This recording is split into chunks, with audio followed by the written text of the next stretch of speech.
अब्दुल बारी सिद्दीकी को बिहार विधान परिषद में विरोधी दल का मुख्य सचेतक बनने पर दरभंगा के जुबली हॉल में होगा भव्य अभिनंदन समारोह, बोले भोलू यादव।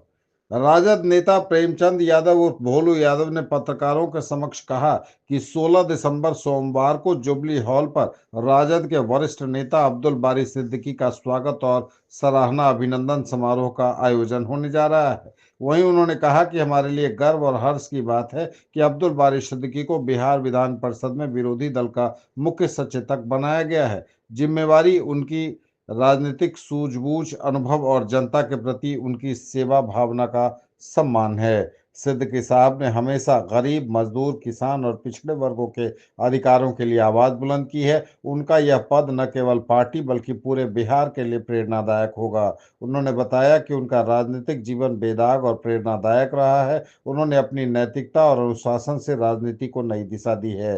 वे युवाओं और पार्टी कार्यकर्ताओं के लिए हमेशा मार्गदर्शक रहे हैं। चाहे वित्त मंत्रालय हो, स्वास्थ्य हो या फिर संसदीय कार्य, हर जिम्मेवारी को उन्होंने कुशलता और ईमानदारी से निभाया है। उनका अनुभव विधान परिषद में विपक्ष की आवाज को बुलंद करेगा। अभिनंदन समारोह को और उनके नेतृत्व में पार्टी को और मजबूत देने के लिए है। हम सभी कार्यकर्ताओं से आग्रह करते हैं कि इस ऐतिहासिक पल का हिस्सा बने और उनको सम्मानित करने में अपनी भागीदारी सुनिश्चित करें।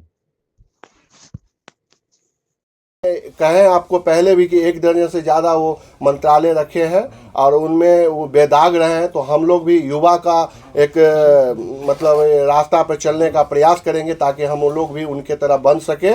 ये प्रयास हमारा रहेगा और उनका स्वागत है। आप सभी मीडिया बंधु को भी बहुत बहुत धन्यवाद देना चाहेंगे कि आप लोग भी आके उस सामाजिक न्याय को लोगों तक पहुंचाने का काम करें और ज़्यादा से ज़्यादा उसमें आदमी आवे। यही आप लोग से निवेदन है, आग्रह है कि आप लोग आइए और इस प्रोग्राम को सफल बनाइए, क्योंकि प्रोग्राम तो हमेशा होता ही रहता है, लेकिन सभी नेता हमारे एक मंच पे रहेंगे, महागठबंधन के सभी साथी रहेंगे और उसमें स्वागत, भव्य स्वागत होगा। मिथिलांचल पे उनका बहुत बहुत स्वागत और धन्यवाद होगा और आप लोग भी उसमें उपस्थित रहें, यही कहना चाहते थे हम। और साहब का जो कार्यक्रम है 30 तारीख को और कै बजे से कार्यक्रम का रेखा मतलब 16 तारीख को 12 बजे जुबली हॉल में, राज कैंपस के अंदर जुबली हॉल है, वहाँ है और हम लोग उनको रिसीव करेंगे क्या कहते हैं बाजार समिति से, और बाजार समिति से उनको रिसीव करके हम लोग जुबली हॉल में पहुंचाएंगे और वहां वो अपने बातों को रखेंगे। दरभंगा के सभी महागठबंधन के सभी साथी रहेंगे। विशेष स्थिति में हम लोग जैसे पूर्व केंद्रीय मंत्री अली अशरफ फातमी साहब, बिहार सरकार के पूर्व मंत्री ललित कुमार यादव जी, हम लोग के पूर्व विधायक भोला यादव जी, फराज फातमी साहब जो पूर्व विधायक है, और यहाँ के जो भी गणमान्य व्यक्ति हैं सभी उसमें उपस्थित रहेंगे, सभी उसमें। और यहाँ के हम लोग के जो VC साहब है, कुलपति है, वो भी रहेंगे। और हम लोग सभी दरभंगा वासी और मिथिलांचल वासी को आग्रह करेंगे आप सभी लोग इसमें प्रोग्राम में आके इस प्रोग्राम को सफल कराने। महागठबंधन से और कौन लोग रहेंगे? महागठबंधन से सभी लोग रहेंगे, जिला के जितने भी जिला अध्यक्ष हैं उनके, और जितने भी विधायक सांसद हैं उनके, पूर्व और वर्तमान तो अभी नहीं है महागठबंधन में ऐसे कोई दरभंगा मिथिलांचल का, लेकिन महागठबंधन के सभी साथी यहाँ उपस्थित रहे। भोलू जी, जिस प्रकार से कल तेजस्वी यादव ने घोषणा की है मिथिलांचल से कि मां बहन योजना के तहत सभी महिलाओं को 2500 रुपया दिया जाएगा, आगामी 2025 में जो विधानसभा चुनाव है उसको किस नजर से देखते हैं और इस योजना को अब कैसे घर घर तक पहुंचाएंगे? देखिए, हमारे नेता आदरणीय तेजस्वी यादव जी ये बताए हैं कि अभी जो हमारे देश की हाल है, जो परिस्थिति में हमारी देश चल रही है, और उसमें जो आप देखते हुएगा कि जो लोग सही से कपड़ा, सही से खाना नहीं खा पा रहे हैं, योजना तो बहुत चल रहे हैं लेकिन लोगों तक नहीं पहुंच पा रही है। तो हमारे नेता आदरणीय तेजस्वी यादव जी बोले कि जब हम सरकार में आएंगे तो हर एक माँ बहन को सम्मान देंगे, 2500 रुपया हर एक माह मंथ जो है उनका पे होगा, ताकि वो उसका भरण पोषण जो हो सके, वो कम से कम मतलब जो एक कम खर्च में जो परिवार चलने वाला है उसका मतलब ये हो, परिवार चले।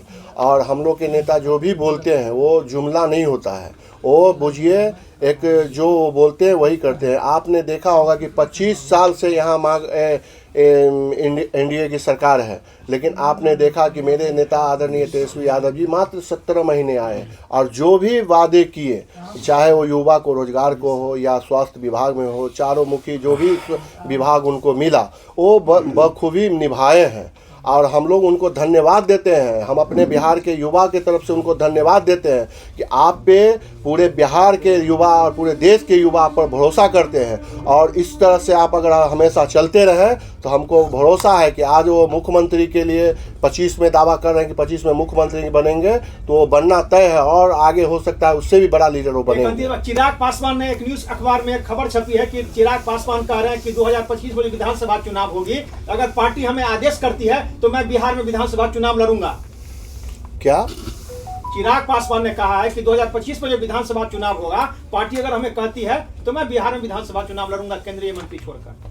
अच्छा, वो क्या बिहार का मुख्यमंत्री बनने की तरफ। अच्छा, तो बिहार के मुख्यमंत्री वो बनेंगे, आप वो बनना चाह रहे हैं तो वो तो आप उनकी पार्टी की बात है, लेकिन हम उनको ये बता देना चाहते हैं आपके मीडिया बंधु के माध्यम से कि आपने देखा होगा कि वो अकेले लड़के अपना ताकत आजमा चुके हैं, 0 पर साइलेंट हो गए थे और 0 भी नहीं आया था उनको। तो उनको ये पता होना चाहिए कि उनका अपना जो अकेले का व्यक्तित्व का जो एक ताकत है वो देख चुके हैं, आजमा चुके हैं। वो चाहे आदरणीय नीतीश कुमार जी हो या हमारे बड़े भाई चिराग पासवान जी हो, वो देख चुके हैं अपना ताकत की क्या है। हम उस पर ज़्यादा टीका टिप्पणी नहीं करना चाहते हैं क्योंकि वो हम लोग से बहुत सीनियर लीडर है, लेकिन उनका स्वागत हम करते हैं। लेकिन एक चीज़ का उनको ये पता चल चुका है कि वो आखिर इससे पहले जो चुनाव लड़े उनका क्या ताकत है, आप लोग भी देखें और पूरा लोग देखे हैं। तो अगर आना चाहते तो स्वागत है, सभी लोग को अपना इसमें चुनाव लड़ना चाहिए और ताकत देखना चाहिए, तो वहाँ से वो आ जाए और बिहार में देखे ताकत आजमा के, क्या दिक्कत है। मिथिलांचल के लिए, खास करके पूरे मिथिलांचल और दरभंगा के लिए हम लोग के नेता आदरणीय लालू प्रसाद यादव जी और नेता प्रतिपक्ष तेजस्वी यादव जी, जो विधान परिषद के मुख्य सचेतक जनाब अब्दुल बारी सिद्दीकी साहब को मुख्य सचेतक बनाने का काम किए, उनके लिए हम उनको आभार प्रकट करते हैं और धन्यवाद करते हैं, जिन्होंने हमारे मिथिलांचल के नेता और पूरे बिहार के जन जन के नेता आदरणीय अब्दुल बारी सिद्दीकी साहब को विधान परिषद का मुख्य सचेतक बनाए। और हम लोग के लिए, पूरे दरभंगा के लिए हर्षोल्लास का ये समय है। तो हम लोग जैसे कि जानते हैं अब्दुल बारी सिद्दीकी साहब दर्जनों मंत्रालय रहे हैं उनके पास और मतलब बहुत ही नेक इंसान है वो और बेदाग है। मतलब एक राजनीतिक में जो पहचान है उनकी वो बेदाग है। और आप देखे होइएगा कि वो इतने मंत्रालय रहने के बाद भी उन पर एक लंछा आज तक नहीं लगा है। ये हमारे लिए ही गर्वशाली की बात है। और हम युवा सभी साथी उनके साथ जुड़ने का काम करते हैं और मतलब एक उनसे प्रेरणा लेने की ज़रूरत है कि हम लोग भी उनके राह पे एक कदम ही सही लेकिन चलने का प्रयास कर रहे हैं। और इसीलिए हम लोग चाहते हैं कि जितने सामाजिक न्याय को मानने वाले लोग हैं, निरपेक्षता को मानने वाले लोग हैं, वो सभी लोग सामाजिक न्याय को मानने वाले लोग कल के जो इनका स्वागत समारोह है यहाँ राज कैंपस यूनिवर्सिटी जुबली हॉल में, तो हम सबसे नम्र निवेदन करना चाहते हैं कि वहाँ आके आप सभी लोग इस प्रोग्राम में शिरकत हो और उनका मनोबल को बढ़ाए, हम लोग का मनोबल को बढ़ाए। और हम लोग क्योंकि अभी जो 2025 का चुनाव भी है तो उसमें क्या है कि हम लोग चाहते हैं कि सभी लोग एक जगह बैठे और उसका एक ढांचा तैयार हो ताकि हम लोग 25 के जो चुनाव है, आदरणीय तेजस्वी यादव जी कल ही दरभंगा में आए थे, आपने देखा होगा कि माँ बहन सम्मान योजना का दरभंगा मिथिलांचल से ही उनका शुरुआत हुई है। उनके लिए भी हम अपने नेता आदरणीय तेजस्वी यादव जी को आभार प्रकट करते हैं और धन्यवाद करते हैं कि माँ बहन सम्मान योजना का जो शुरुआत हमारे मिथिलांचल के धरती पर किए हैं, दरभंगा के धरती के, उसके लिए बहुत बहुत धन्यवाद उनको देते हैं। और हम लोग यहाँ के जितने भी सामाजिक के मानने वाले लोग हैं उनको हम आग्रह और निवेदन करना चाहते हैं कि इस प्रोग्राम में आके अपना बहुमूल्य समय दे और हम लोग को ऐसा लगे कि हमारे नेता आदरणीय अब्दुल बारी सिद्दीकी साहब जब दरभंगा में आवे तो हम लोग को लगे कि मतलब हम मिथिलांचल पे एकजुट, हम एक साथ सभी लोग हैं और इस 2025 के चुनाव को लेके भी हम लोग तैयारी करेंगे, उस पर मंथन बातचीत होगी।